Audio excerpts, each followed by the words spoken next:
أعوذ بالله من الشيطان الرجيم.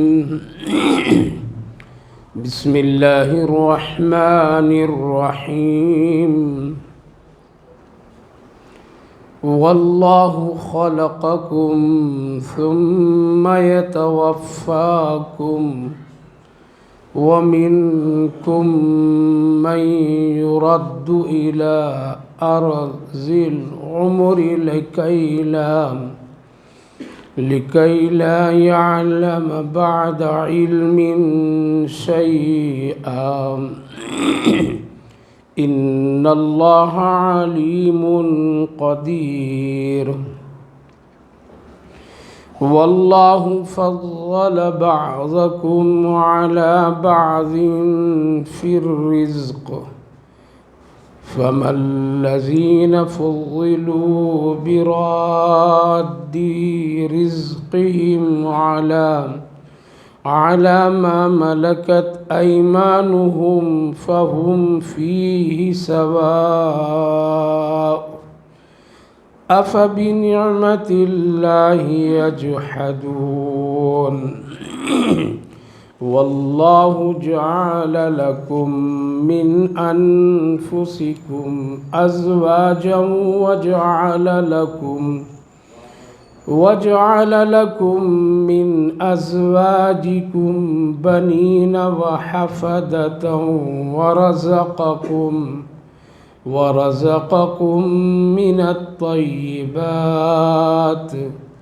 أفبالباطل يؤمنون وبنعمة الله هم يكفرون. صدق الله العظيم.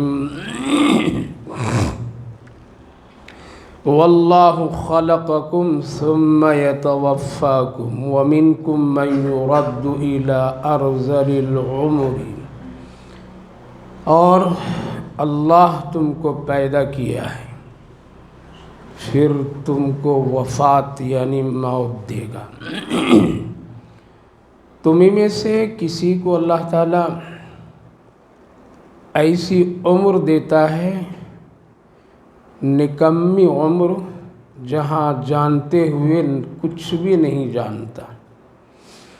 ان اللہ علیم قدیر، بے شک اللہ تعالیٰ خوب جاننے والا اور بڑی قدرت رکھنے والا ہے. واللہ فضل بعضکم علی بعض، اور اللہ تم کو ایک دوسرے پر روزی کے سلسلے میں تفاوت فضیلت رکھا ہے. پھر تم میں سے جس کو اللہ نے مالدار بنایا، دولت مند بنایا، وہ نہیں چاہتا ہے کہ اپنے ہاتھوں کے غلاموں کو برابری دے. افبنعمت اللہ یجحدون، بھلا تم کیوں اللہ کی نعمت میں تم جھگڑا کرتے ہو.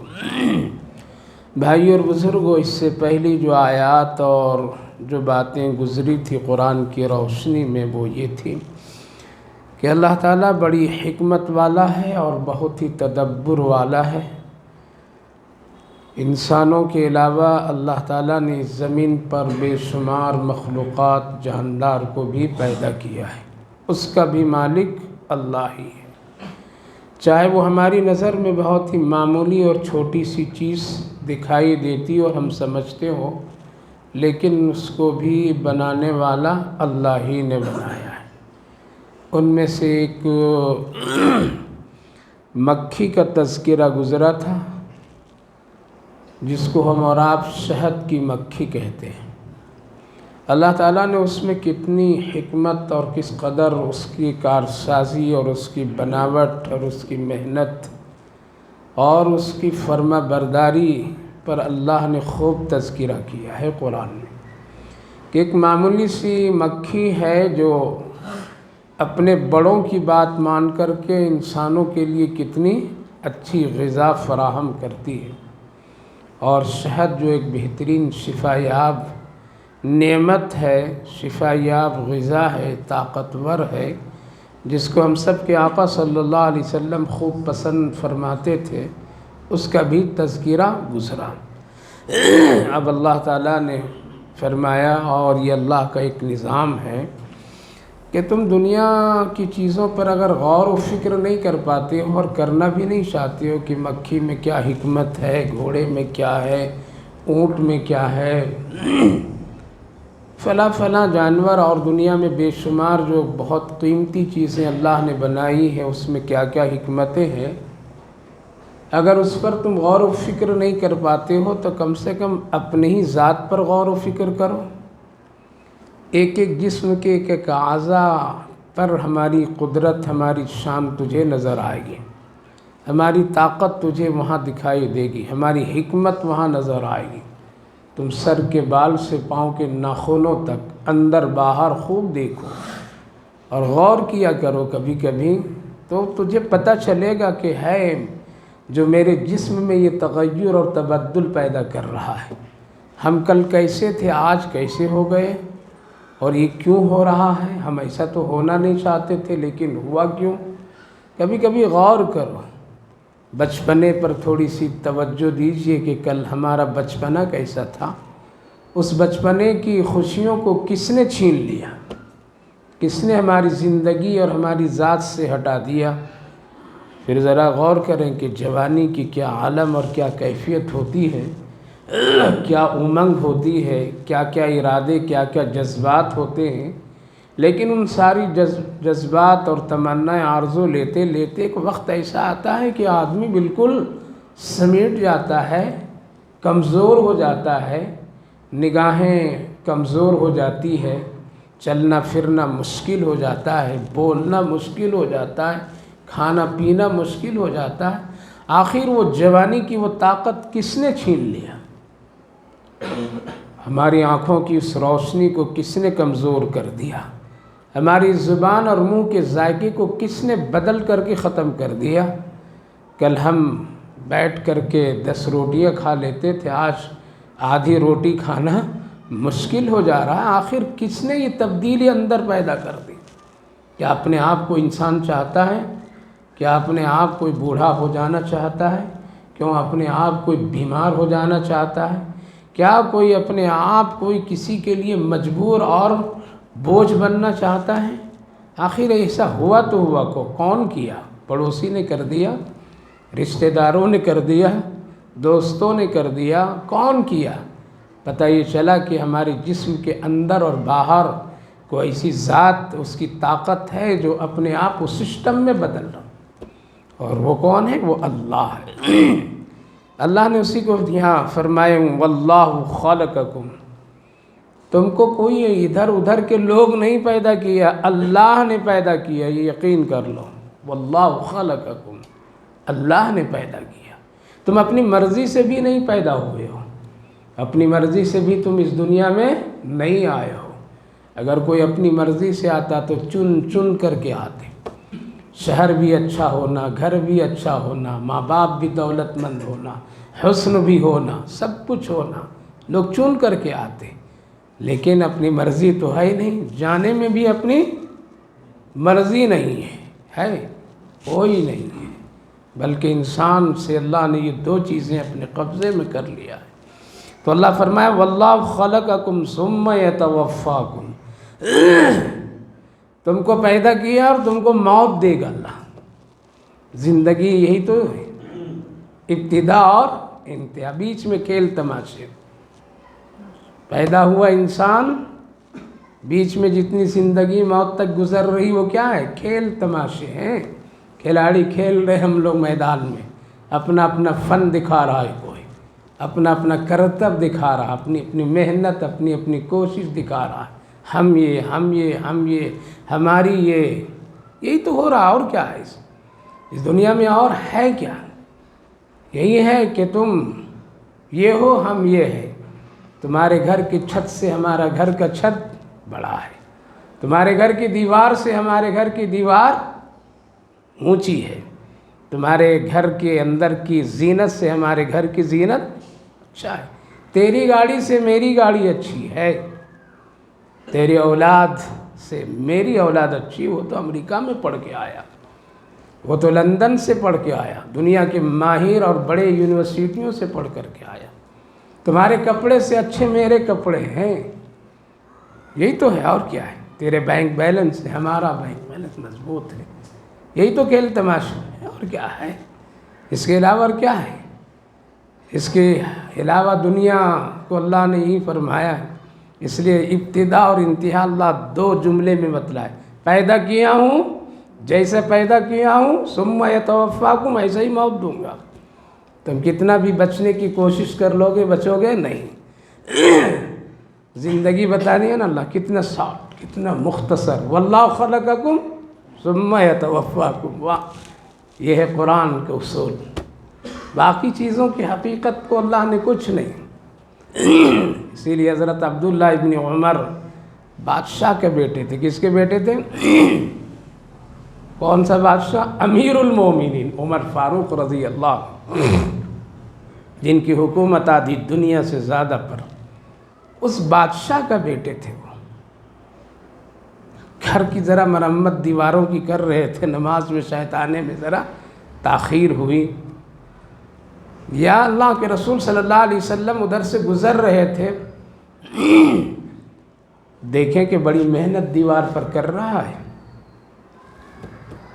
اس کو بہت ہی چکنا کر رہا ہے، بلائیں عبداللہ ابن عمر ادھر آؤ، اللہ نے مسافر کی طرح ہم کو اور تم کو بھیجا ہے، اس دنیا میں مسافر کی طرح زندگی گزارو، بس اتنا مت دیں اور دماغ اس کے پیچھے لگاؤ کہ تمہاری آخرت برباد ہو جائے، آخرت ختم ہو جائے، کہا کہ یا رسول اللہ اب اس کے بعد اس کی طرف بالکل نہیں توجہ دوں گا، بس ہو گیا ہو گیا، موت اور زندگی اور موت، بہت بڑا ایک جلسہ ہوا، پروگرام ہوا، کانفرنس ہوئی، جہاں دنیا کے بڑے بڑے دانشور لوگ پہنچے، بڑے بڑے ڈگریاں رکھنے والے پروفیسر، زمین آسمان کو ملانے والے لوگ، عنوان یہ دیا گیا کہ موت کے سلسلے میں کچھ بیان کیجیے، موت ہے کیا چیز،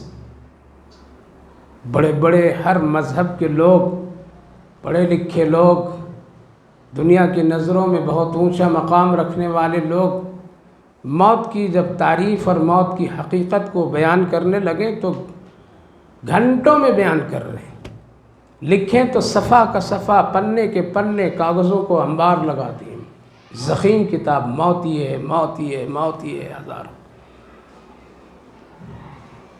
جب باری آئی ایک مولوی کی، کس کی؟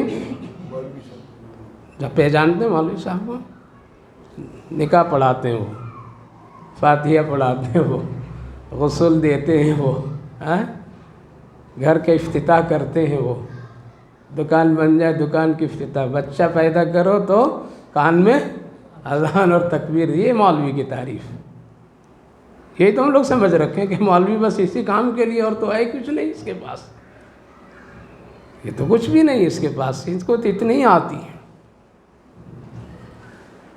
ایک مولوی کی باری آئی، مولوی کون؟ دارالعلوم دیوبند کا محتمیم حضرت قاری طیب صاحب رحمہم اللہ، سیدھے سادھے موٹے جھوٹے لباس میں کھڑے ہوئے، اور ایک بات صرف اتنی سی بولے، موت عارضی زندگی کے خاتمے کا نام اور ہمیشہ والی زندگی کے آغاز کا نام ہے، بس ختم ہو گیا نا، جب تک کہ مریں گے نہیں اس وقت ہمیشہ کی زندگی، اور ہمیشہ کی زندگی کہاں کی ہے؟ آخرت کی ہے۔ بعض لوگ فرمائے، علامہ اقبال مرحوم بھی اسی طرح لکھے کہ موت عارضی زندگی، 60 70 80 سال کی اس عارضی زندگی جو دنیا کی ہے، اس کے خاتمے کا نام، اور ہمیشہ دائمی زندگی کی ابتدا کا نام، آغاز کا نام ہے موت۔ جب تک کہ موت نہیں، جنت کی زندگی نہیں ملے گی، ہمیشہ کی زندگی نہیں ملے گی۔ دیکھ کر کے لوگ حیران و پریشان ہو گئے، یہ موٹے جھوٹے مولوی نے سب کے مضمون پر پانی پھیر دیا۔ لمبی چوڑی گفتگو، لمبی چوڑی تقریریں 2 جملے میں، یہ سب کہاں سے سیکھے؟ واللہ خلقکم ثم یتوفاکم، بتایا نا اللہ نے ہم سب کو، تم کو پیدا کیا ہوں، موت بھی دوں گا، بولنا نہیں، غفلت میں نہیں رہنا، غفلت میں نہیں رہنا۔ ثم یتوفاکم، ثم لایا اللہ تعالیٰ نے، جس کو تاخیر کے کہتے ہیں، وہ بہت قلیل وقت ہوتا ہے، تھوڑا سا وقت ہوتا ہے، ثم لایا۔ پھر آگے اللہ بتایا دنیا میں جو تم رہتے ہو وہ حالت یہ ہے، وَمِنْكُمْ مَنْ يُرَدُّ إِلَىٰ عَرْذَلِ الْعُمُرِ، تمہیں میں سے بعض کی جو عمریں ہیں وہ کوئی تو دوسری جگہ 24ویں جز میں اللہ نے فرمایا ہے، بعض کو بچپنے میں بلا لیتا ہوں، بعض کو جوانی میں بلا لیتا ہوں، بعض کو بڑھاپے تک لاتا ہوں، اور ایک عمر ایسی عمر ہے جو آدمی وہاں تک بھی پہنچ جاتا ہے کہ جہاں وہ سب کچھ دنیا بھول جاتا ہے دنیا ہی میں۔ ایک عمر ایسی بھی اللہ رب العالمین انسان کو دیتا ہے کہ دنیا میں رہ کر کے دنیا کی چیز کو بھول جاتا ہے، اس کو ارذل عمر کہتے ہیں۔ کیا کہتے ہیں؟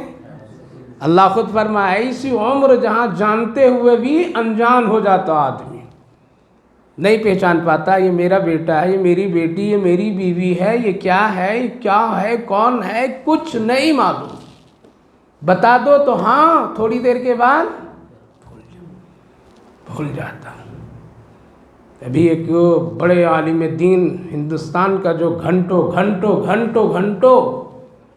قرآن و حدیث کی روشنی میں جس کے دیکھنے اور جس کے سننے کے لیے ہزاروں لوگ تڑپتے،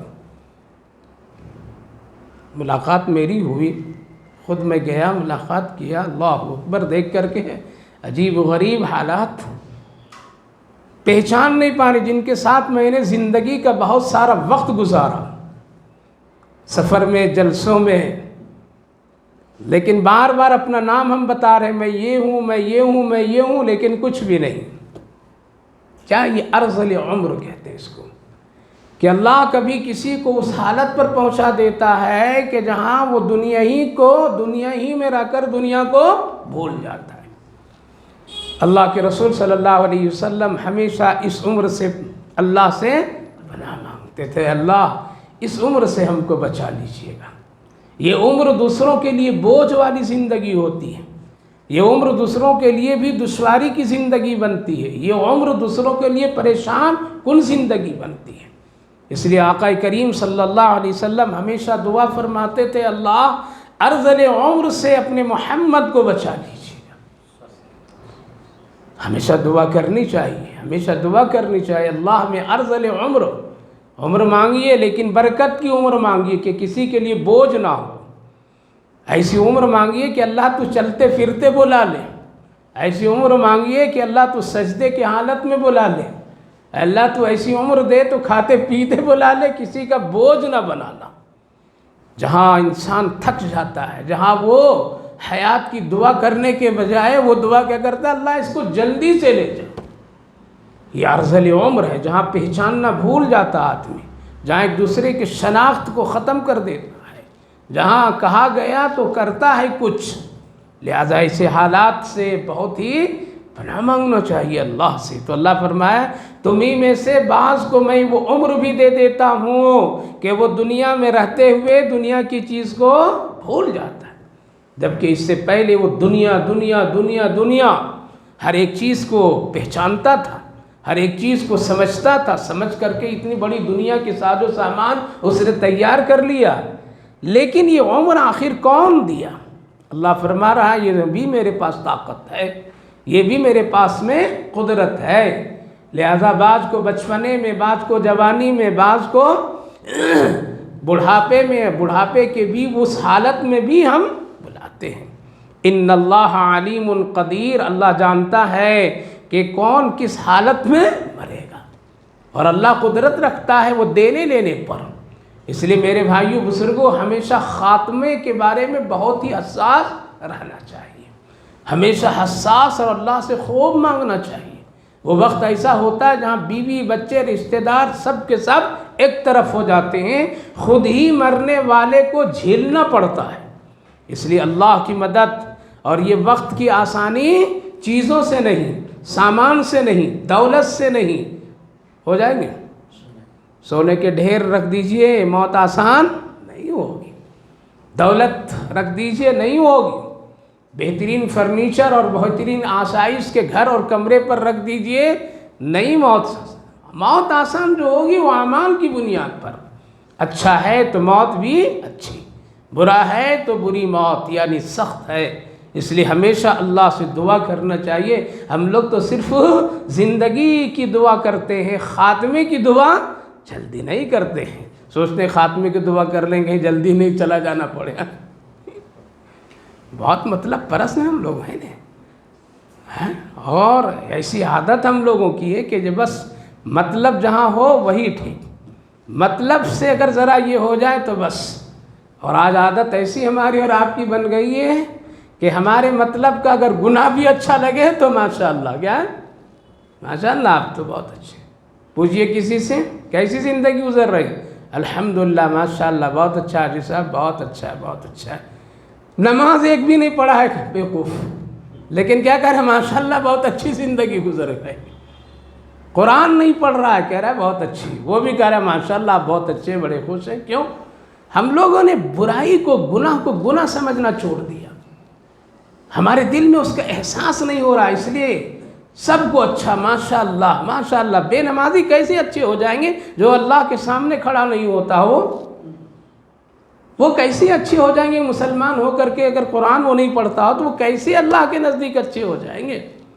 اس لیے ہم لوگ سب کو کیا کہتے ہیں؟ ماشاءاللہ، سبحان اللہ، شکر ہے۔ بالکل بدماشیاں، شرارت اور سنت دین کے خلاف کام کر کے، شادی نکاح ولیمہ کھا پی کر کے ایک دم ڈگار کر کے آتے ہیں، اور پھر کہتے ہیں الحمدللہ سب کچھ اچھا ہوا، سب کچھ اچھا ہوا، ماشاءاللہ سب کچھ اچھا، اللہ کا بڑا فضل۔ گناہ پر اللہ کا فضل، نبی کے خلاف کام کرو گے اللہ کا فضل، یہ تو اللہ نے ڈھکیل دیا کہ جاؤ تم ایسے۔ اس لیے اچھے کو اچھا، برے کو برا سمجھیے۔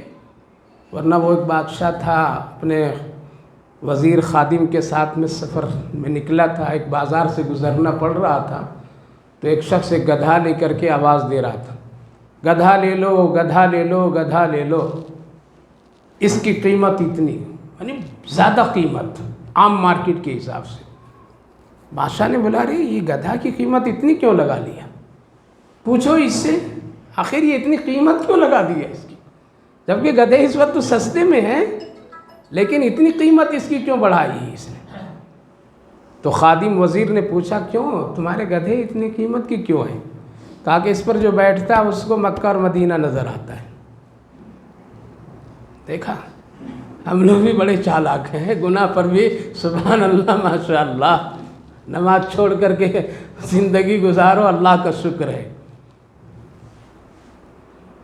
تو آگے بولا کہ بادشاہ سلامت، اصل میں اس گدھے کی خاصیت یہ ہے کہ اس پر جو بیٹھتا ہے اس کو مکہ مدینہ نظر آتا ہے، اسی لیے کہا کہ اچھا تب تو دیکھ لینا چاہیے، خرید لیں گے، لیکن پہلے تم تجربہ کرو۔ کیا کرو؟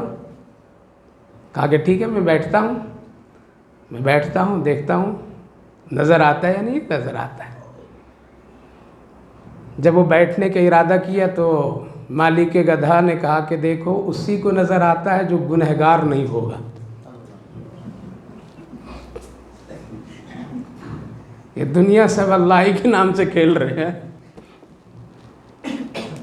شراب، بدماشی، زناکاری، بدکاری میں بھی گزارو، کہو کہ میں مسلمان ماشاءاللہ، اللہ کا بڑا فضل ہے۔ اب کیا کرتا؟ اب تو بیٹھنا ہے، بادشاہ کا حکم ہے بیٹھو اس پر۔ اب بیچارہ بیٹھا تو دیکھ کر ماشاءاللہ کیا مدینہ، کیا مکہ ہے، کچھ بھی نظر نہیں آ رہا اس کو، پھنس گیا اب۔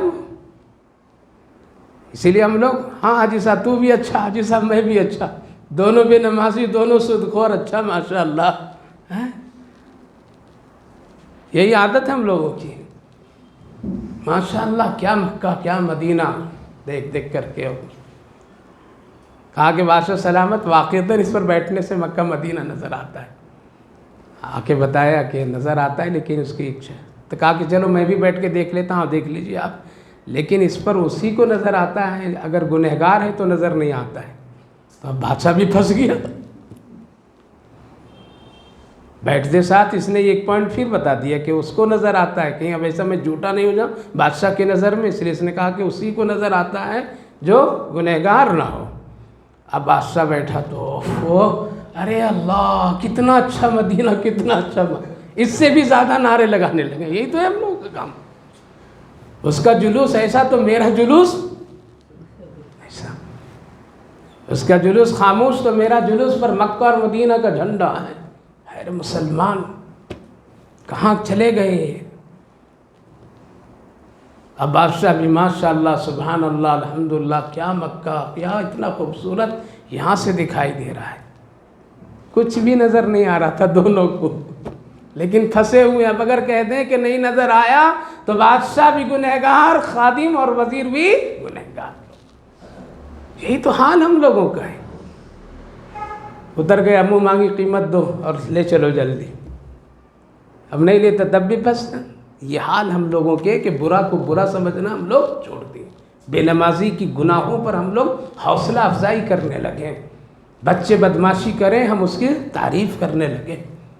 میرے بھائی بزرگوں، ایک مسلمان بچہ اگر آپ کا اور میرا ہے، اگر وہ نماز نہیں پڑھتا ہے تو اللہ کی نظر سے وہ گرا ہوا، آپ چاہے اس کو کتنی بھی تعریف کر لیں۔ واللہ خلقکم، اللہ جانتا ہے، علیم قدیر، وہ جانتا ہے۔ اس لیے موت حیات دونوں پکی بات ہے، مرنا ہے، اللہ بتا رہا ہے واللہ یتوفاکم، ہم تم کو موت بھی دیں گے، ٹھیک ہو کر کے آنا، اچھا بن کر کے آنا، علیم قدیر، اور یہ میری قدرت ہے، اس پر کسی اور کی قدرت نہیں ہے۔ واللہ فضلکم، اور تم اگر دنیا کو خراب، دنیا کی زندگی، آخرت کی زندگی دنیا کے سامنے رہ کر خراب کرتے ہو مال و دولت کی وجہ سے، تو اے لوگوں سنو، واللہ فضلکم بعضکم علی بعض، اللہ فرماتا میرا نظام یہ ہے کہ میں بعض کو بعض پر روزی پر فضیلت دی ہے، فرق دیا ہے اللہ تعالیٰ، کسی کو مالدار بنایا، کسی کو نہیں، سب پڑھو لکھو سب مالدار ہو جاؤ، کوئی نہیں ہو سکتا ہے، اللہ کا ایک نظام ہے۔ غریبی بھی اللہ کا ایک نظام ہے۔ لوگ کہتے ہیں نا ہم غریبی ہٹا دیں گے دنیا سے، ارے اللہ جب بنایا ہے دونوں سسٹم تو کتنا بھی کچھ کر لیجئے غریبی نہیں ہٹے گی۔ نہیں بچے کو پڑھا دوں گا، ایک دم بڑے ڈگریاں دلا دوں گا تو ہمارے گھر سے غربت نکل جائے گی، نہ، اللہ کا ایک نظام ہے، اس دنیا میں تفاوت رکھا ہے۔ واللہ فضل بعضکم علی بعض فی الرزق، رزق، دولت، غریبی، امیری، غریبی، دولت مند، اور یہ سارا سسٹم اللہ نے رکھا ہے۔ یہ اگر نہیں ہوتا تو ایک دوسرے کی لوگ قدر نہیں کرتے، ایک دوسرے کی ضروریات پوری نہیں ہوتی دنیا میں۔ مالدار یہ سمجھتا کہ سب ہم طرح مالدار ہیں تو مالدار کا کوئی کام کرتا، اس کے گھر پر جا کر کے اس کی نالیوں کو صاف کر دیتا، اس کے گھر میں جا کر کے کوئی گھر کے کام کر دیتا، یا اس کی کوئی ضرورت کر دیتا، اس کے گھر، اور مزدور بن کر کے کوئی اس کے گھر کی تعمیر کر دیتا، اس کی شاندار لاکھوں کروڑوں کی گاڑیوں پر اور اس کے پنچر کو کوئی ٹھیک کر دیتا، اگر سب مالدار ہوتے۔ اللہ رب العالمین نے فرق رکھا، اور پھر اللہ نے فرق اس طرح رکھا کہ ایک دوسرے کی ضروریات کو اس سے جوڑ دیا۔ لہذا دنیا میں اگر کوئی کہتا ہے کہ نہیں بالکل غریبی ہم ختم کر دیں گے، دنیا سے غریبی کو نکال دیں گے، یہ کرو وہ کرو، نہ، بلکہ قسمت کی روزی، زندگی کی تقدیر جو اللہ نے بنا دی ہے بس اتنا ہی ہوگا، اس سے زیادہ کچھ بھی نہیں ہوگا۔ اور یہ اللہ کی بڑی حکمت ہے میرے بھائیو بزرگوں، کم زیادہ، امیری غریبی، صحت اور بیماری، خوشی اور غم، یہ دونوں جوڑ کر کے اللہ نے رکھا ہے۔ اگر یہ چیزیں نہیں ہوتی تو سب خوشیاں تو پھر کب اللہ سے رجوع کرتے، کب ایک دوسرے کی قدر کرتے؟ اس لیے اللہ نے فرق رکھا ہے۔ پتہ چلا کہ اگر یہ نظام ہے اللہ کا تو اس کے لیے ہم کو زیادہ ایک دوسرے کو پریشان بھی نہیں کرنا چاہیے، حسد نہیں کرنا چاہیے، بغض نہیں کرنا چاہیے، یہ اتنا بڑا مالدار کیسے ہو گیا، اللہ نے اس کو بنایا ہے۔ کسی غریب کو حقیر اور ذلیل نہیں سمجھنا چاہیے کہ یہ کیسے غریب آدمی، اس کی کوئی وقت نہیں دنیا میں، کوئی اہمیت نہیں، کوئی حیثیت نہیں، ارے بھائی اس کو بھی اللہ نے بنایا ہے۔ لہذا غریبی امیر کی ضرورت ہے اور امیر غریب کی ضرورت ہے نا؟ وہ قصہ تو برابر سناتا ہوں نا کہ ڈاکٹر صاحب پڑھ لیں، خوب اچھا پڑھ لیں، آ جائیں لندن امریکہ سے اور آ کر کے کلینک کھولیں گے تو کیا دعا کریں گے؟ حضرت امام صاحب کو لے جا کر کے کیا دعا کرائیں گے؟ اے اللہ ہمارے ہاسپٹل اور کلینک کو ترقی دے دیجئے، اللہ ڈاکٹر صاحب بڑی محنت سے آئے ہیں، بہت اچھے ہیں، اللہ ان کے ہاسپٹل میں خوب برکت دیجئے۔ تو کہاں سے برکت آئے گی؟ وہ پڑھ کر کے آیا ہے اس نیت سے کہ سب بیمار ہو کر کے میرے پاس آتے، اسی لیے اتنے پیسہ خرچ کیا اس نے کہ جتنے لوگ ہیں سب لوگ آئیں میرے پاس، آئیں میرے پاس آئیں۔ ہم جیسے غریب لوگ کیا دعا کرتے ہیں؟ اللہ بیماری سے بچا لیجیے۔ اب اگر اللہ بیماری سے بچا لے گا تو ڈاکٹر صاحب کی کلینک کیسے چلے گی؟ کہ ساری پڑھائی تو بیکار ہو جائے گی، فقیر وہ بن جائے گا۔ اس لیے بیماری رکھا تاکہ ڈاکٹر صاحب کی روزی چلے۔ کس سے چلے؟ اور ڈاکٹر کو یہ باور کیا اللہ تعالیٰ نے کہ تم بیماری سے نفرت نہیں کرنا، بیمار سے بھی نفرت نہیں کرنا، اسی میں تیری روزی ہے، اسی میں تیری روزی میں نے رکھ دیا اور اسی سے وہ کام کر رہا ہے۔ اب ایک آدمی مثال کے طور پر میں ہاسپٹل میں لیب میں کام کر رہا ہے، جو پیشاب کا ٹیسٹ کرتا ہے، کس کا؟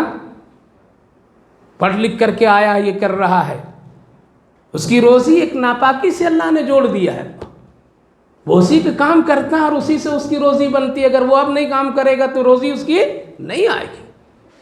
پتہ چلا کہ اللہ بڑا حکیم اور حکمت والا ہے، اسی بنیاد پر ایک دوسرے کو روزی کو اللہ نے تقسیم کر دیا ہے، کس کو کتنا ملنا، کس کو کتنا دینا ہے، کس کو کہاں سے دینا ہے، کس کے ذریعے سے اس کی روزی لگی ہوئی ہے، کون کیا کرے گا۔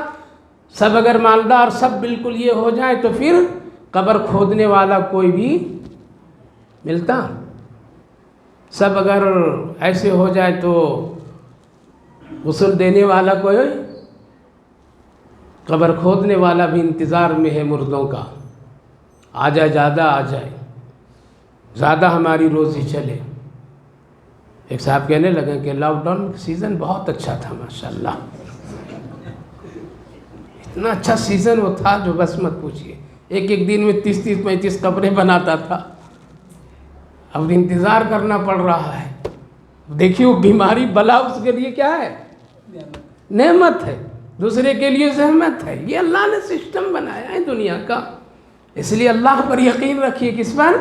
واللہ فضلکم، ہم تمہاری روزی میں ایک دوسرے میں تفاوت اور فضیلت دی ہے، کسی کو مالدار، کسی کو غریب، کسی کو متوسط، کسی کو کسی طرح سے، کسی کی روزی ناپاکی میں، کسی کی روزی مٹی میں، کسی کی روزی پاکیزہ زندگی میں، کسی کے پڑھنے لکھنے میں، کسی کے مصلے پر قرآن پڑھنے میں، کسی کو گیتا پڑھنے میں، ہے یا نہیں ہے؟ اللہ نے کہاں کہاں رکھا ہے۔ قرآن پڑھنے والے کو بھی روزی دے رہا ہے اور عصری تعلیم والے کو بھی روزی دے رہا ہے، گندگیاں اٹھانے والے کو بھی روزی دے رہا ہے، گندہ کرنے والے کو بھی روزی دے رہا ہے۔ واللہ فضلکم، پتہ چلا اس دولت کی وجہ سے تم ایک دوسرے کو حقیر اور ذلیل نہیں سمجھنا۔ پھر آگے فرمایا فضلوا براد رزقہم علی ما ملکت ایمانہم، اے لوگوں اگر تمہارے ہاتھ میں غلام ہے، مثال کے طور پر میں ایک مزدور ہے، تو مزدور کو چاہتے ہو کہ ہماری طرح یہ ہو جائے؟ کوئی چاہتا ہے ہماری دکان میں کام کرنے والا مزدور ہماری طرح مالدار ہو جائے؟ کوئی نہیں چاہتا ہے، یہ چاہتا ہے کہ یہ ہماری ہی طرح ہمارے پاس غریبی بن کر کے رہے، اسی طرح رہے۔ کوئی نہیں چاہتا ہے، اپنے ہاتھ سے اس کو مالدار بنانا نہیں چاہتا ہے۔ پتہ یہ چلا ایک بات قرآن کریم مفسرین لکھتے ہیں اس سے یہ معلوم ہوا کہ یہ جس طرح سے ایک نوکر مالک کے برابر نہیں ہو سکتا ہے، اسی طرح سے اللہ کے برابر میں کوئی باطل معبود بھی نہیں ہو سکتا ہے۔ تم نہیں چاہتے ہو کہ نوکر ہمارے برابر ہو جائے، تو اللہ کیسے چاہے گا کہ یہ باطل معبود پتھر کے طرح سے، لکڑی کے طرح سے، یہ کیسے اللہ کے برابر ہو جائیں؟ یہ توحید کی ایک بات اللہ نے فرمائی کہ جب تم نہیں چاہتے ہو برابری تو میں کیسے چاہوں برابری؟ اس کو میں ہی تو بنایا ہے، اس میں جو پتھر لگائے میں نے پیدا کیا، اس میں جو تانبے سونے چاندی لگا کر کے شکلیں بنائے میں ہی اس کو پیدا کیا ہے، تو اس باطل کو میں کیسے اپنی برابری کر دوں؟ تم کیسے برابر کر رہے ہو؟ جب ہم نے دنیا میں ایک نظام کو اس طرح سے بنا دیا ہے، وما ملکت افبنعمت اللہ یجحدون، اے لوگو پھر کیوں تم میری نعمت میں جھگڑا کرتے ہو؟ کیسے جھگڑا؟ اتنا کیسے بڑھ گیا، اب اس سے چھینو، اس سے کاٹو، اس سے مارو، اس کو روکو، تدبیر کرو، ٹانگ کھینچو، جھگڑا کر رہے ہیں نا، یہ اللہ کا ہے۔ لہذا حاسد حسد کرنے والا اللہ کے فیصلے میں ٹکر مارتا ہے۔ وہ کیا؟ اللہ کا انتخاب ہے، اس کو مالدار بنانا ہے، اب یہ حسد کر رہا، کیوں بنایا؟ تو گویا کہ اللہ کے فیصلے میں یہ اپنی عقل دماغ لگا رہا ہے۔ اسی لیے فرمایا اللہ کے رسول صلی اللہ علیہ وسلم کہ حاسد جنت میں داخل ہونا تو دور کی بات، اس کو جنت کی خوشبو بھی نہیں لگے گی۔ آج زیادہ تر حسد اسی بنیاد پر ہے، اسی بنیاد پر ہے۔ اسی لیے حضرت عبداللہ ابن عمر رضی اللہ عنہ اس نوجوان کے گھر جا کر کے ایک رات گزارتے ہیں جس نوجوان کے بارے میں اللہ کے رسول 3 دن سے جنت کی بشارتیں سنائے، لوگوں دیکھنا ہے تو دنیا میں جنتی آدمی دیکھ لو، پیچھے پیچھے ہو گئے اور گھر میں جا کے کہا میں تیرے گھر کا مہمان بننا چاہتا ہوں، بنا لو مجھے۔ اس غریب نوجوان نے ان کو مہمان بنایا، 3 دن رہے، صرف کیا دیکھنے کے لیے؟ اس کے اعمال۔ ہم لوگ کیا دیکھنے کے لیے مہمان بنتے ہیں؟ دیکھیں گے اس کا صوفہ کیسے ہے، فریج کتنے دن کا ہے، واشنگ مشین کیسا ہے، بٹن والا ہے یا آٹومیٹک ہے، اس کا موبائل کا چارجر کیسا ہے۔ ارے مسلمان، یہی تو دیکھتے ہیں ہم لوگ، دیکھیں کیا کھاتے ہیں، کیا پیتے ہیں، کیا کرتے ہیں، یہ اس کے یہاں کا کیا ہے، یہی تو۔ پہلے مہمان جاتے تھے تو مصلح پوچھتے تھے، قرآن پوچھتے تھے، تسبیح پوچھتے تھے، اب جاتے ہیں تو پہلا کیا ہے، یار ہم چارجر بھول کر کے آ گئے، تمہارے پاس چارجر ہے؟ ہاں ہے، دیا۔ ارے یہ تو نوکیا کے 310 کا ہے، یہ تو ہمارے پاس تو موبائل تو بڑا نہیں دیکھ رہے ہو، تم ابھی تک یہی ہو، تمہارا چارجر ہمارے میں فٹ نہیں۔ یہ دیکھو اس میں یہ ہے، دیکھو فوٹو کتنا اچھا لا رہا ہے، اب اس کے بچے کو دکھائے، اس کی بیوی کو دکھائے، اس کے گھر کے بچوں کو دیکھیں، اب وہ تو دکھا اکھا کر کے چلا گیا، کیا ہوا؟ اب غریب بیٹے بچے بچیاں باپ کو ضد، ابا ہم کو بھی ایسا ہونا، برائی پھیلا کر کے آ گئی۔ یہ مہمان، یہ ظالم لوگوں کا کام ہے، یہ بددیانت لوگوں کا کام ہے، جا کر کے فوٹوਆਂ دکھانا، شیئر کرنا، اپنی حیثیت دکھانا، اپنا مقام دکھانا، اپنی دولت دکھانا، اور اپنی یہ چیزیں دکھا کر کے یہ پتہ نہیں کہ ہم چلے جائیں گے اس گھر سے کھا پی کر کے، تو اس غریب کے گھر میں اگر وسعت نہیں ہے تو پھر یہ کیا کرے گا؟ اب ایک بیوی ضد کرتی ہے، ایک بچے ضد کرتے ہیں، باپ پریشان ہوتا ہے، آ کے جھوٹ بولتا ہے، نہ جانے کیا کیا کر کے پھر اس کے ہاتھ میں موبائل دیتا ہے، بیوی کو دیتا ہے، یہ کون ذریعہ بنا؟ اس لیے کسی کے گھر میں مہمان بنیے تو نیکی پھیلا کر کے آئیے اور گناہ مت چھوڑ کر کے آئیے۔ دیکھ رہے ہیں 3 دن تک کے، 3 دن کے بعد کہا کہ اب چلتا ہوں، میرے گھر میں ذرا ناچاکی جو ہوگی نہیں ٹھیک ہو گئی۔ کہا کہ کیا ہوا، جا رہے ہیں بھی رہیے نا؟ کہا کہ نہیں، رخصت کرنے لگے۔ حضرت عبداللہ ابن عمر رضی اللہ عنہ کے دل میں وہ ہے کہ ابھی تک کچھ تو دیکھا نہیں، نبی نے ان کو 3 دن جنتی قرار دیا، کیا کرتا ہے، کچھ بھی نہیں، ہمارے سے بھی کم عمل ہے اس کا۔ کہا کہ دیکھو مہمان جو بناتا نا، میں نے ایک چیز دیکھنے کے لیے آیا تھا، کچھ بھی نہیں، اور یہ مسئلہ ہے، آخر تم جنتی کا بشارت دنیائی میں رسول اللہ سے کیوں حاصل کریں؟ پہلے وحی آتی تھی تو اللہ خود فرما دیتا تھا میرے محبوب اس کو بول دیجئے جنتی ہے، اے میرے محبوب کہہ دیجئے یہ جنتی ہے، اتنا رویا، اتنا عمل کیا، جنتی ہے یہ۔ تبھی تو اس کو کہتے ہیں 10 مبشرہ، 10 جنتی، بدر کی جنتی، سب نام لکھے ہوئے مسجد نبوی کے دیواروں پر، تو وہی آتی تھی۔ اب وہ سلسلہ نہیں ہے۔ کہا کہ کیوں تجھے جنت کی بشارت ملی، کون سا عمل کرتے ہو؟ کہا کہ کوئی خاص عمل تو نہیں، آپ 3 دن تک میرے ساتھ رہے، اٹھنا بیٹھنا دن رات شب و روز دیکھ لیے، کچھ تو خاص نہیں۔ ہاں ایک بات ہے، ہم اپنے مومن بھائیوں کے سلسلے میں اپنے دل میں ذرہ برابر بھی حسد نہیں رکھتا ہوں۔ وہ حدیث، جنت تو دور کی بات ہے، جنت کی خوشبو نہیں ملے گی، سر پہ بوسہ دیا، کہا اسی خوبی کی بنیاد پر رسول اللہ نے تم کو جنت دی۔ آج تو گھر گھر حسد، گھر گھر حسد، اور یہ دولت کے لیے، کپڑے کے لیے، گاڑی کے لیے، زمین کے ٹکڑے کے لیے۔ اسی لیے اللہ فرمایا افبنعمت اللہ یجحدون، کیوں جھگڑا کرتے ہو، کیوں کرتے ہو اس پر، کیوں حسد کرتے ہو، کیوں ایک دوسرے کو نیچا دکھاتے ہو؟ میرے فیصلے پر تم عمل کر، صبر شکر سے زندگی گزار۔ واللہ جعل لکم من انفسکم، آخری آیت اللہ فرمایا اور غور کرو ذرا، دیکھو مجھ کو کہاں کہاں پاؤ گے۔ اور ہم نے تم کو کیا کیا، بنایا تمہاری ذات میں سے تمہاری بیوی، مرد سے اللہ نے کیا کیا، پیدا کیا۔ پہلے حوا یا آدم، آدم پہلے آدم بعد میں حوا، یہ اللہ کا نظام۔ بغیر ماں باپ، بغیر ماں کے کون پیدا ہوئی، حضرت حوا۔ بغیر باپ کے کون پیدا ہوئے، حضرت عیسیٰ۔ بغیر ماں باپ کے کون پیدا ہوئے، حضرت آدم۔ تینوں سسٹم اللہ دکھائے نا، چاہوں تو بغیر ماں باپ کے، چاہوں تو بغیر ماں کے، چاہوں تو بغیر باپ کے، چاہوں تو ماں باپ ہے لیکن بچے نہیں، یہ بھی حال، یہ اللہ کا نظام۔ چاہوں تو بیٹے بیٹے، چاہوں تو بیٹیاں بیٹیاں، یہ اللہ کا نظام ہے۔ اللہ سب پر قدرت رکھتا۔ تم ماں کو میں نے تمہاری ہی میں سے تمہاری بیوی کو پیدا کیا، یعنی مرد سے، جان سے ہی اللہ نے پیدا کیا۔ پھر وَجَعَلَ لَكُم مِّنْ أَزْوَاجِكُمْ بَنِينَ وَحَفَدَةً، اور پھر ہم تمہارے بیوی سے بیٹے پیدا کیے، لڑکے لڑکیاں پیدا کیے، کہیے پوتے پوتیاں پیدا کیا۔ حفدہ اس کو کہتے ہیں پوتے پوتے، نواسے نواسیاں، خاندان خاندان۔ وَرَزَقَكُم مِّنَ الطَّيِّبَاتِ، اور ہر ایک کو میں نے کیا کیا، تمہاری بیوی ہو، تیرے بچے ہو، لڑکے ہو لڑکیاں ہو، پوتے ہو پوتیاں ہو، نواسے ہو نواسیاں ہو، رَزَقَكُم مِّنَ الطَّيِّبَاتِ، بہت ہی پاکیزہ روزی میں دیتا ہوں۔ سب سے پاکیزہ روزی کس کو اللہ دیتا ہے پہلے پہل؟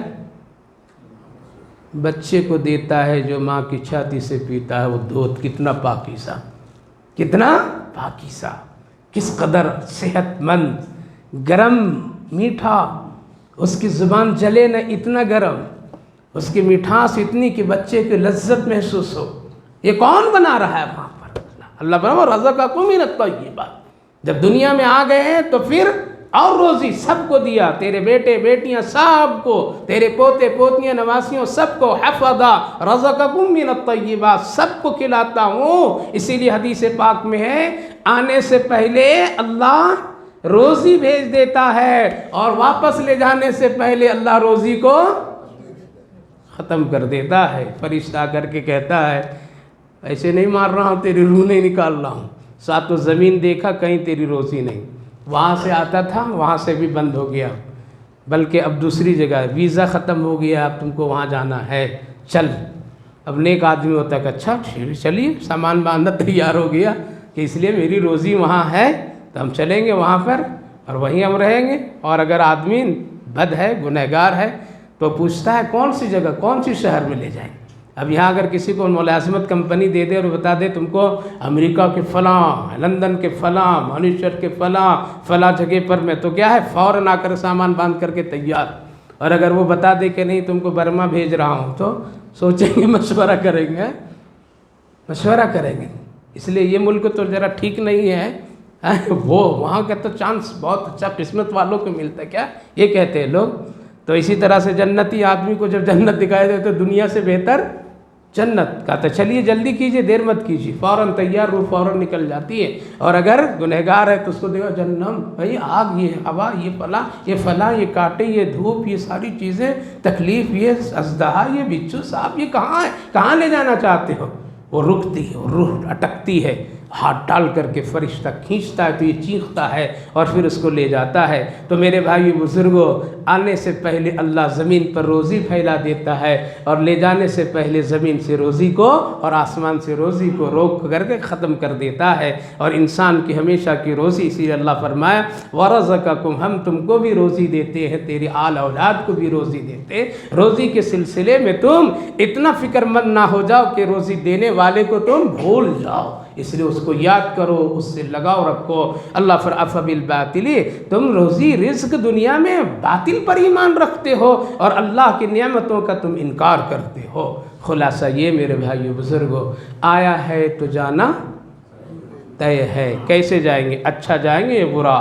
فیصلہ ہم کو اور آپ کو یہی کرنا ہے۔ اگر اچھا جانا ہے، نماز پڑھیے، بچوں کو نماز پڑھائیے، گھر میں دینداری پیدا کیجیے، حلال روزی کی میں محنت کیجیے، ایک دوسرے سے محبت کیجیے، حسد بغض نہ کیجیے، سینے کو کلمے کے نور سے بھریے، بغض حسد چغل خوریاں غیبتوں سے مت بھریے ورنہ بڑی پریشانی ہوگی۔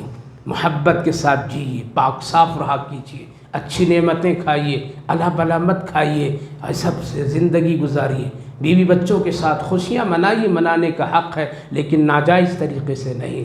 اس وقت میں اسلام کے اہمیت مسلمان زیادہ ختم کرتے نظر آ رہے ہیں، اس لیے اسلام کی اہمیت اور عظمت پیدا کیجیے، اپنے عمل سے، اپنے لباس سے، اپنی زبان سے، اپنے اخلاق سے۔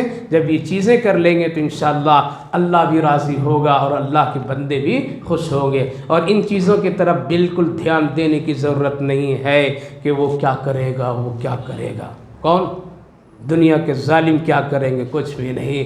اللہ اس کا بھی مالک، میرا بھی مالک، وہ اچھے کی مدد کرتا ہے، گنہگاروں کی مدد نہیں کرتا ہے۔ اس لیے نیک بنیے، نماز پڑھیے اور اچھے کام کیجیے اللہ تعالیٰ، اور روزی رزق میں محنت کیجیے، فضول مت بیٹھیے، گٹکا پان عیلا بلا ادھر ادھر کی چیزیں کھا کر کے بیماریاں مت پیدا کیجیے، صاف اور شفاف کے ساتھ رہیے۔ اللہ آپ کو بھی توفیق دے، ہمیں بھی اس کی توفیق دے۔ اللہم صلی علی سیدنا نبینا حبیبنا مولانا محمد وبارک وسلم علیہ۔ اللہم ربنا آتنا فی الدنیا حسنۃ وفی الآخرۃ حسنۃ وقنا عذاب النار۔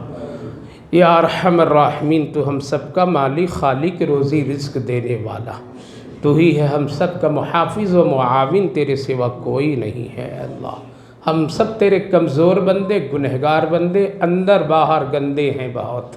اللہ تو اپنے فضل سے، اپنی رحمتوں سے ہم سب پر رحم فرمائیے، حرم کے ظاہر اور باطن کو پاک صاف کر دیجیے۔ اللہ ہم سب کی حفاظت بھی فرمائیے، اللہ نیکیوں کی توفیق نصیب فرمائیے، گناہوں سے ہم سب کی اللہ حفاظت فرمائیے۔ اے ارحم الراحمین، نیکی کے کام کو آسان بنا دیجیے، گناہ کے کام کو مشکل بنا دیجیے۔ اللہ اے اللہ جن چیزوں سے گناہ ہوتے ہیں ان چیزوں سے ہم سب کو باز رہنے کی توفیق، غربت سے، افلاس سے، تنگ دستی سے اللہ ہم سب کی حفاظت فرمائیے۔ ایسی غربت، ایسا قرض جس سے ایمان خطرے میں آ جائے، اللہ ہم سب کی حفاظت فرمائیے۔ ایسی بیماری اور ایسی پریشانی جس سے انسان کمزور ہو جائے، تیری عبادتوں میں فرق آ جائے، اللہ اس سے ہم سب کی حفاظت فرمائیے۔ اے اللہ اس مجلس قرآن کو بے حد قبول فرمائیے۔ جتنے بھائی بزرگ نوجوان بچے بیٹھے سنے، اللہ سب کے سننے کہنے کو قبول فرمائیے، آخرت کے لیے نجات کا ذریعہ بنا دیجیے۔ یا ارحم الراحمین، اے اللہ تو اپنے فضل سے سب کی روزی رزق میں برکت عطا فرما دیجیے، سب کی جائز مقاصدوں کو پوری فرما دیجیے، قبول فرما لیجیے، ہر ایک کے گھر اور باہر پریشانیوں کو دور فرما دیجیے، جو بیمار ہیں انہیں صحت و شفا نصیب فرمائیے، صحت مند کو سلامتی نصیب فرمائیے، جو لوگ دنیا سے جا چکے ہیں ان سب کی مغفرت فرمائیے، ہماری ان دعاؤں کو اپنے فضل و کرم رحمتوں سے قبول فرمائیے۔